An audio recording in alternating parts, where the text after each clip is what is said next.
राधे राधे, जय श्री कृष्ण। कल हमने पहले अध्याय का मातम्य पढ़ा। अब हम श्रीमद् भगवद गीता का पहला अध्याय पढ़ेंगे। पहला अध्याय। धृतराष्ट्र बोले, हे संजय, धर्म भूमि कुरुक्षेत्र में इकट्ठे हुए युद्ध की इच्छा वाले मेरे और पांडु के पुत्रों ने क्या किया।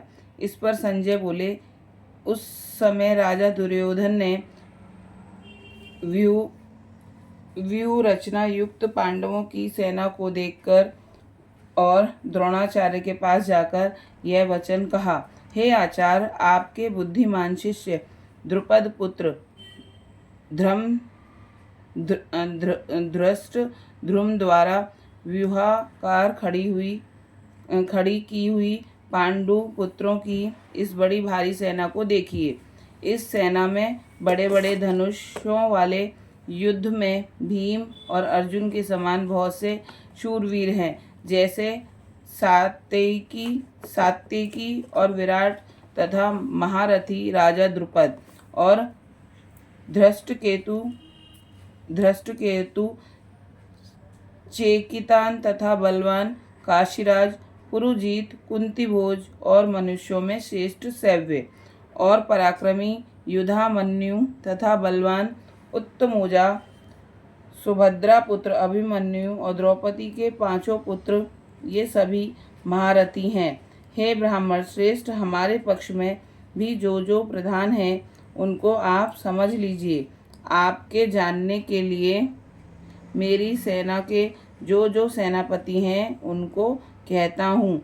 एक तो स्वयं आप और पितामह भीष्म तथा कर्ण और संग्राम विजयी कृपाचार्य तथा वैसे ही अश्वत्थामा, विकर्ण और सोमदत्त का पुत्र भूरिश्रवा तथा और भी बहुत से शूरवीर, अनेक प्रकार के अस्त्रों से युक्त, मेरे लिए जीवन की आशा को त्यागने वाले, सबके सब युद्ध में चतुर हैं।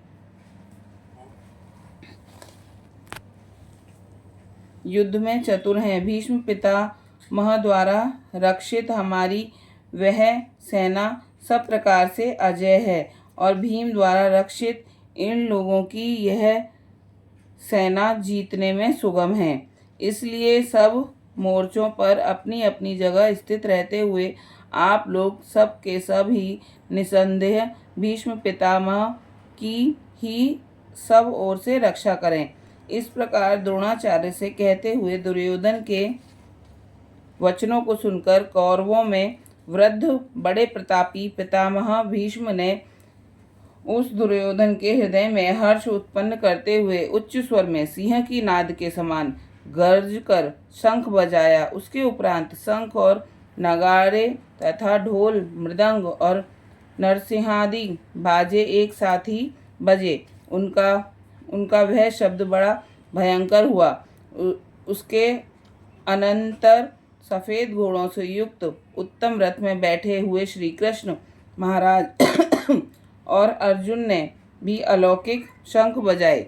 उसमें श्री कृष्ण महाराज ने 5 जन्य नामक शंख और अर्जुन ने देवदत्त नामक शंख बजाया। भयानक कर्म वाले भीमसेन ने पौंड्र नामक महाशंख बजाया। कुंती पुत्र राजा युधिष्ठिर ने अनंत विजय नामक शंख और नकुल तथा सहदेव ने सुघोष और मणिपुष्पक नाम वाले शंख बजाए। श्रेष्ठ धनुष वाले काशीराज और महारथी शिखंडी और धृष्टद्युम्न तथा राजा विराट और अजय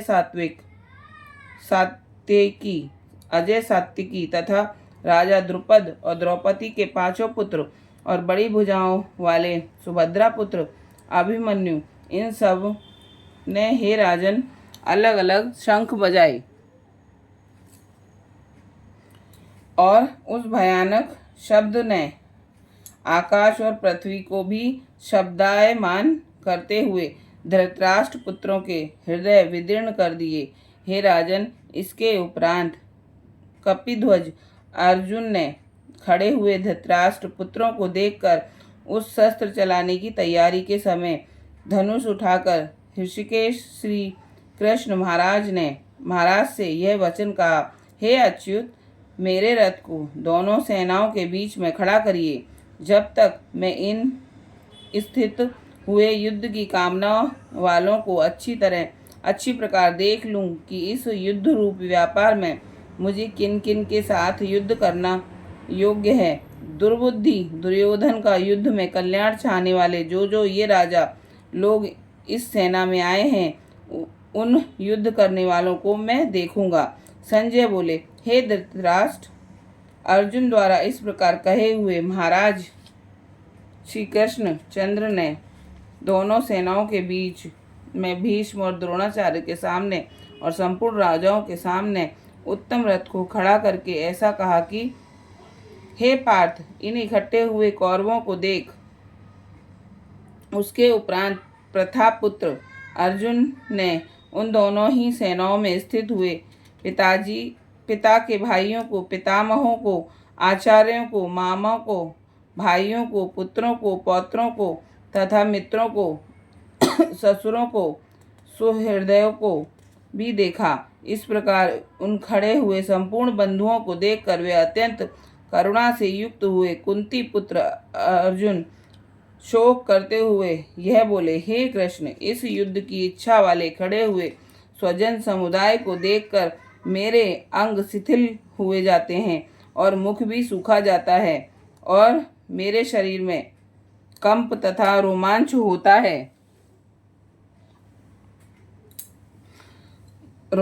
होता है तथा हाथ से गांडीव धनुष गिरता है और त्वचा भी बहुत जलती है तथा मेरा मन भ्रमित सा हो रहा है। इसलिए मैं खड़ा रहने को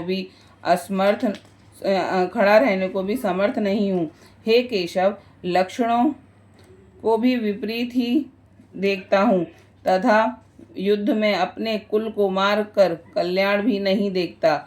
हे कृष्ण, मैं विजय नहीं चाहता और राज्य तथा सुखों को भी नहीं चाहता। हे गोविंद, हमें राज्य से क्या प्रयोजन है अथवा भोगों से और जीवन से भी क्या प्रयोजन है, क्योंकि हमें जिनके लिए राज्य, भोग और सुखादि इच्छित हैं, वे ही यह सब धन और जीवन की आशाओं को त्याग कर युद्ध में खड़े हैं, जो कि गुरुजन, ताऊ, चाचे, लड़के और वैसे ही दादा, मामा, ससुर, पोते, साले तथा और भी संबंधी लोग हैं। इसलिए हे मधुसूदन, मुझे मारने पर भी अथवा 3 लोक के राज्य के लिए भी इन सबको मारना नहीं चाहता।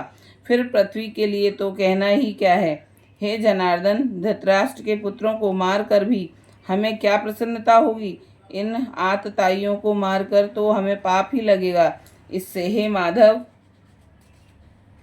अपने बांधव धृतराष्ट्र के पुत्रों को मारने के लिए हम योग्य नहीं हैं, क्योंकि अपने कुटुंब को मारकर हम कैसे सुखी होंगे।